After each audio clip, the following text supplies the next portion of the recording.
हमारे देश की सबसे ऊंची गद्दी पर एक आदमी ऐसा बैठा हुआ है जिसे मजाक नहीं पसंद, जिसे कार्टून नहीं पसंद है। मैं याद करता हूं जवाहरलाल नेहरू का वो फेमस आर्टिकल जिसमें वो कहते हैं, डोंट स्पेयर मी शंकर।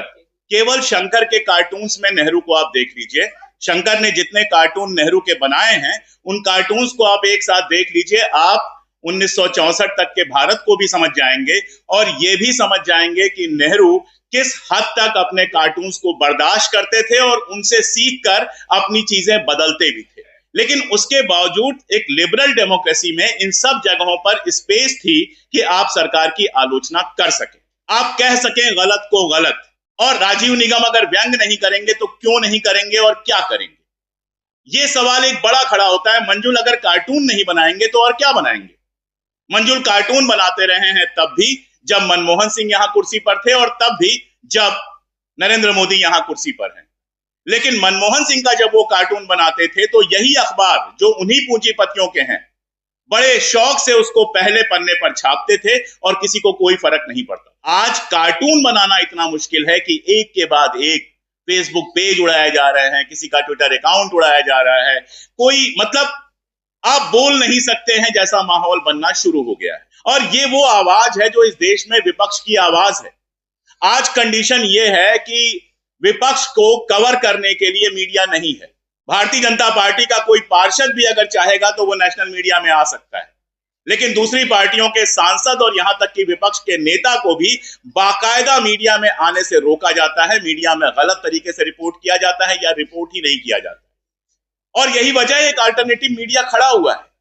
अगर आज टीवी चैनल वैसे ही होते जैसे 2014 से पहले थे तो किसी पॉलिटिक्स की क्या जरूरत होती, मेरे चैनल की क्या जरूरत होती, रवीश को बाहर आकर वीडियो क्यों बनाने पड़ते एक यूट्यूब चैनल पर, अजित अंजुम जैसे पत्रकार को अलग से वीडियो क्यों बनाने पड़ते, तमाम नाम आप गिनते चले जाइए। ये इन सारे लोगों को अलग से आकर अपनी बात क्यों कहनी पड़ी? क्योंकि मेन स्ट्रीम मीडिया में उसकी जगह खत्म हो गई। और दिक्कत तलब बात यह है कि पिछले चुनाव में सरकार को बहुत कायदे से समझ में आ गया है कि मेन स्ट्रीम मीडिया जो है वो सिर्फ उनके लिए मेन स्ट्रीम रह गई है। इस देश की आम जनता अब मेन स्ट्रीम से ज्यादा वैकल्पिक मीडिया पर भरोसा करती है। बहुत सारी कमियां हो सकती हैं, दिक्कतें हो सकती हैं। हो सकता है कि पंकज भाई से मेरी कुछ आपत्तियां हो, इनकी कुछ बातें मुझे ना पसंद आते हो, मेरी बातें इनको ना पसंद आती हो, हमारी आपसी सहमतियां हो। लेकिन एक बात पर हमारी सहमति है, उसमें संजय भाई भी शामिल है, उसमें पंकज भाई भी शामिल है, उसमें हम सब लोग शामिल हैं कि अगर आप मेरी आलोचना करना चाहते हैं अपने चैनल पर तो यह आपका हक है। अगर संजय भाई के किसी भाषण को शानदार कहने का मुझे हक है तो बेकार कहने का भी मुझे हक है। अगर मेरा कुछ गलत है या कहीं कुछ गलत है तो उस पर टिप्पणी करने का हक है। लोकतंत्र ऐसे ही तो बनता है, संसद ऐसे ही तो बनी थी, कम से कम राज्यसभा ऐसी ही बनी थी। जिसको क्या बना दिया गया है बताने की जरूरत नहीं है। एक विपक्ष की बड़ी पार्टी का नेता खड़ा होकर कहता है कि अगर आप नहीं बोलने देंगे तो मैं बैठ जाऊंगा, और हमारे लोकसभा अध्यक्ष कहते हैं कि तो बैठ जाइए, प्रधानमंत्री का नाम मत लीजिए, बैठ जाइए। और मैं एक बात और बताऊं, बहुत सारे लोगों को लगता है कि इससे हमें क्या फर्क पड़ेगा। सबको फर्क पड़ेगा, जनता के लिए भी उतना ही बड़ा फर्क पड़ेगा। आज आपके सवाल फिर भी उठ जाते हैं, अगर इस देश में विपक्ष की आवाज खत्म हो गई, वैकल्पिक मीडिया की आवाज खत्म हो गई, तो जो मीडिया है उसके घर में भी कुछ हुआ तो वो आवाज उठाने वाला कोई नहीं बचेगा, क्योंकि उनके अपने चैनलों पर वो आवाज उठाने नहीं दी जाएगी।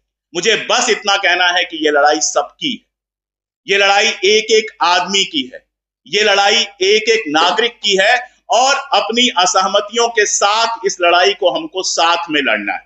कोई फर्क नहीं पड़ता कि इनसे मेरी पटती है कि नहीं, इनसे मेरी पटती है कि नहीं, पर्सनल क्या है क्या नहीं है, कोई फर्क नहीं पड़ता। वो हम सुलझा लेंगे, वो हम ड्राइंग रूमों में सुलझा लेंगे, वो चाय की दुकानों पे सुलझा लेंगे, वो सड़कों पे सुलझा लेंगे। फर्क इस बात से पड़ता है कि इस देश में अभिव्यक्ति का अधिकार मूल अधिकार है नागरिक का, और अगर उसको दबाया जा रहा है तो कम से कम हमारे बच्चे ये ना कह सकें कि हमारे पुरखों ने इस पर आवाज भी नहीं उठाई। आवाज उठाने का हक तो हमारा है, उसे दबा दिया जाए, उसे किनारे कर दिया जाए, माना जाए ना माना जाए, समय बताएगा। एक बात मैं जानता हूं और वही कह के मैं खत्म करूंगा। एक पुरानी रशियन कहावत है, सदियों तक कुछ नहीं बदलता और रातों रात सब बदल जाता है। ट्रंप जिस समय ईरान में गए थे, 48 घंटे के अंदर विक्ट्री डिक्लेयर करने के लिए गए थे, 1 महीने से ऊपर हो गया, और आगे कहां तक जंग जाएगी कोई नहीं जानता। तो बहुत सारी चीजें बहुत सारी जगहों पर, मैंने एक किताब तानाशाहों पर ही लिखी है, चाउसेस्कू का नाम आप सब लोगों ने सुना होगा। चाउसेस्कू और उसकी पत्नी का डंका बसता था। डंका बसता था मतलब बसता था। कुछ दिक्कतें इकोनॉमिक शुरू हुई, एक भाषण देने वो आया और उस भाषण में जरा सा अटक गया, उसकी जबान फिसल गई थोड़ी सी, लगा कि उसके अंदर डर आ गया है। जनता ने वो डर पकड़ लिया।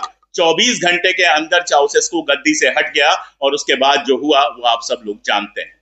संघर्ष की जरूरत इसीलिए होती है कि हमारी पीढ़ी को मिले, अगली पीढ़ी को मिले। संघर्ष की परंपरा लगातार चलनी चाहिए और आवाज उठाने के हक के लिए संघर्ष हमारे समय का सबसे बड़ा संघर्ष है। मैं खुद को विपक्ष का हिस्सा मानता हूं, मुझे चुनाव नहीं लड़ना, मुझे किसी पार्टी में शामिल नहीं होना, लेकिन जो जो इस तानाशाही सरकार के खिलाफ बोलता है, मैं हर उस पार्टी में शामिल हूं, मैं हर उस आवाज में शामिल हूं। बहुत शुक्रिया।